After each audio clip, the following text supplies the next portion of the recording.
Praise the Lord. Welcome to pray with Samuel.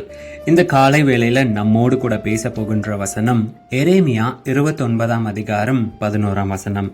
நீங்கள் எதிர்பார்த்திருக்கும் முடிவை உங்களுக்கு கொடுக்கும்படிக்கு நான் உங்கள் பேரில் நினைத்திருக்கிற நினைவுகளை அறிவேன் என்று கர்த்தர் சொல்லுகிறார்.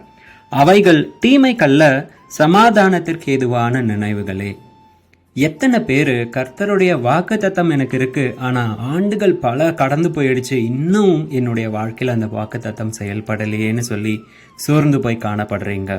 கர்த்தர் எந்த நோக்கத்திற்காக உங்களை அழைத்தாரோ, கர்த்தர் எந்த நோக்கத்திற்காக தம்முடைய திட்டத்தை உங்கள் வாழ்க்கையில் வைத்திருக்கிறாரோ அதற்காய் நம்ம எல்லாரையும் ஆயத்தப்படுத்தி கொண்டிருக்கிறார். அது தாமதிப்பதே கிடையாது. அவர் நீங்கள் காணாத நேரத்திலும் செயல்பட்டு கொண்டிருக்கிறார். நமக்காக கர்த்தர் யுத்தம் செய்து கொண்டிருக்கிறார். காணாவிட்டாலும் நீங்கள் கர்த்தரை விசுவாசிங்க. அவர் வைத்திருக்கிற நோக்கம் நிச்சயமாய் அவருடைய நேரத்தில் நம்ம வாழ்க்கையில் ஃபுல்ஃபில் ஆகும். விசுவாசத்தோடு காத்திருங்க. கர்த்தர் நிச்சயமாய் நன்மையானதை உங்களுக்கு செய்வார். God bless you.